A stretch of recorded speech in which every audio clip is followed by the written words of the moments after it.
Magandang umaga mga kasali. Narito ang mga balitang nakalap ng DZUP News Team ngayong Biyernes, November 14, 2025.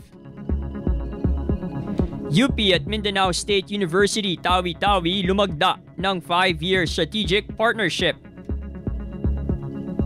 Olympic gold medalist Heidelin Diaz magtuturo sa CHK.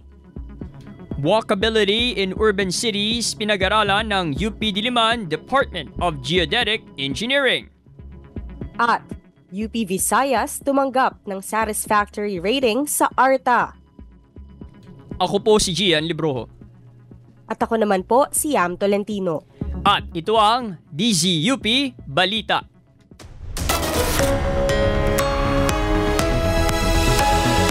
DZUP Balita. Mga kasali sa detalye ng mga balita, lumagda sa isang kasunduan noong October 15 ng UP at Mindanao State University o MSU Tawi-Tawi College of Technology and Oceanography o CTO para sa iba't ibang areas of cooperation.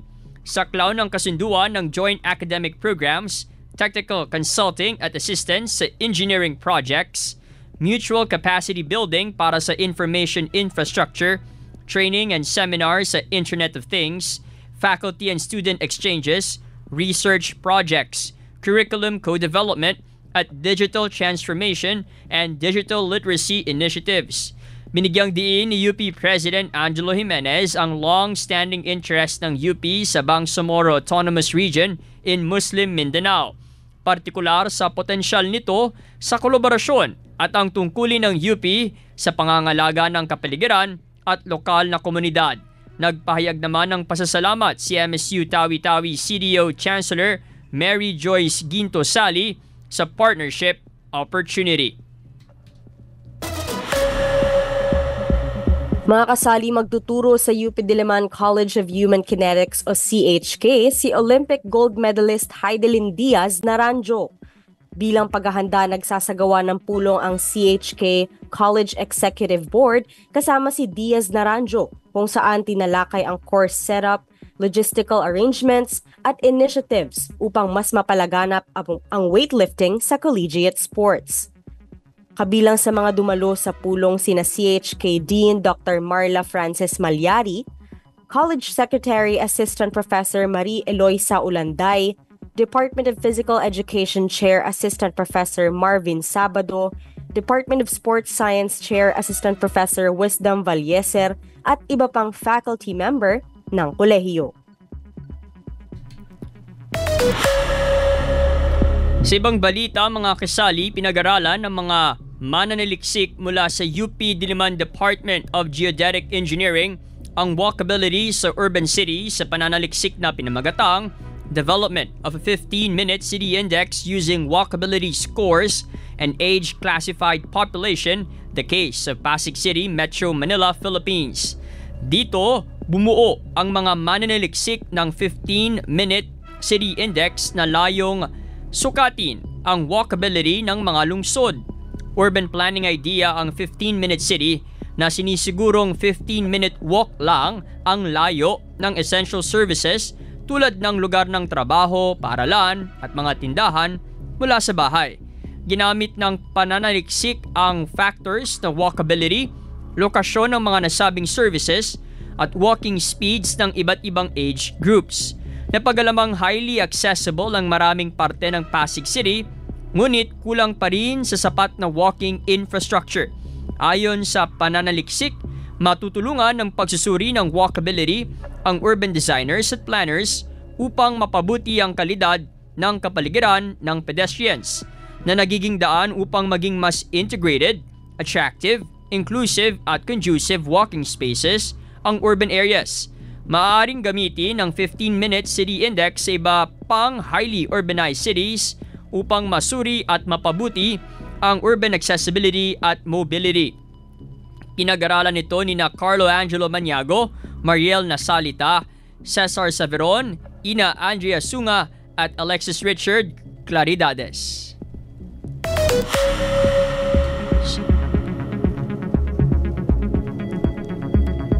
Sa pagpapatuloy ng ating balitaan,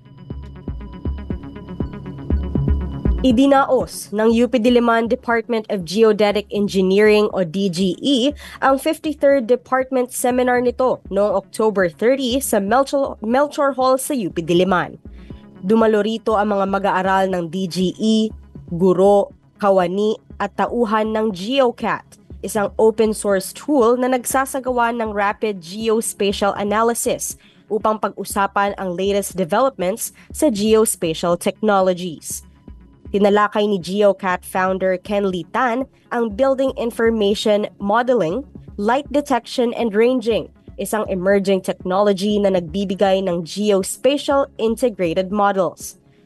Tinalakay rin ang recent advancements at industry applications ng Global Navigation Satellite System at drone technologies. Pinangunahan ng GeoCat ang isang hands-on demonstration ng terrestrial scanning equipment at interactive 3D simulation.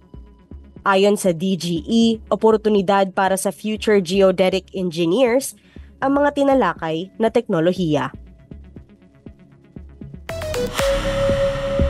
Mga kasali, nananawagan ng Sentro ng Wikang Filipino o SWF UP Diliman para sa mga akda na may temang korupsyon at ang maraming mukha nito para sa 32nd volume ng kanilang Daluyan Journal. Hanap ng SWF UP Diliman ang mga akda hinggil sa iba't ibang anyo ng korupsyon tulad ng politikal, panlipunan, pang-ekonomiya, pangkultura, espiritual at maging personal.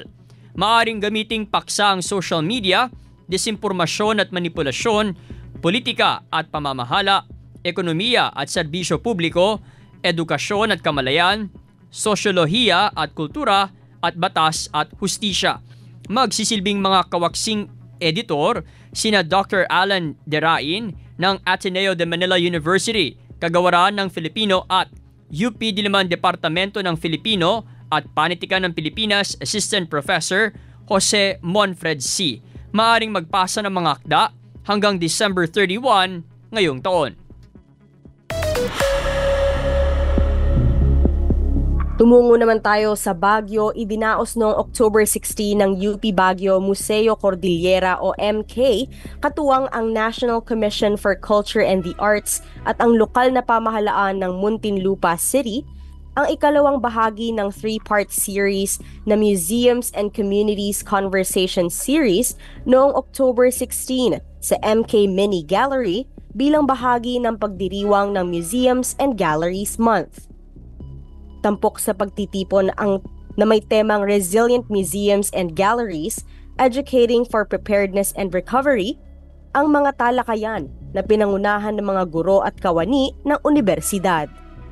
Tinalakay rito ang heritage at indigenous resilience na nagpapakita ng katatagan ng indigenous communities at local museums. Binigyang diin din sa aktibidad ang mahalagang papel ng mga museum bilang dynamic spaces para sa education and cultural continuity na nagsisilbing repositories ng heritage at aktibong katuwang sa pagpapatatag ng community resilience sa gitna ng contemporary challenges. At para sa ating huling balita mula sa Western Visayas, tumanggap ng satisfactory rating na 86.93% ang UP Visayas para sa 2023 cycle ng Anti-Red Tape Authority o ARTA Report Card Survey o RCS 2.0. Full compliance ang ARTA RCS 2.0 sa mga requirement alinsunod sa Republic Act No. 11032 o ang Ease of Doing Business and Efficient Government Service Delivery Act of 2018 na layuning makapagbigay ng quality service sa publiko. Batay sa resulta ng pagsusuri, nakasunod ang UP Visayas sa Committee on Anti-Red Tape Order and Directory, Initial Reengineering Plan, Zero Backlog Report 2023 at Client Satisfaction Measurement Report 2023. Ipinakita rin ang kabuuang resulta ng survey na mahusay ang naging performance ng UP Visayas pagdating sa komunikasyon at paghahatid ng serbisyo. At iyan ang mga balitang tinutukan ng DZUP News Team ngayong Biyernes, November 14, 2025. Pakinggan ang DZUP Balita sa 16:02 AM sa radyo, dzup.org sa internet at sa aming Facebook page. Mga kasali, 41 days na lang, Pasko na. Sa ngalan ng aming kasamahang si Rex Espiritu ng News Team at sina JJ Malate, Almira Mendoza at Cindy Navarrete ng production team, Ronin Bautista, Jennifer Amparo, Jean Gumagay at Johnson Pagulayan ng online team, Raymond Yu, Mark Valenciano at Ramon Ibanez Jr. ng tech team, Teresa Riamon, Joshua Diaz at JR Pascua ng admin team, ako si Yam Tolentino. Mga kasali, sa mga nakasama namin mula sa West Visayas State University, kung nakikinig pa po kayo ay welcome again to UP Diliman. Ingat po kayo sa inyong pagbiyahe, pabalik ng Iloilo.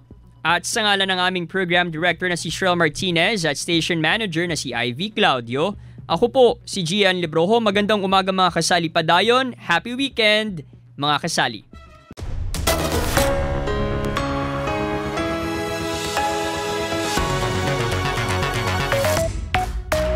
DZUP Balita.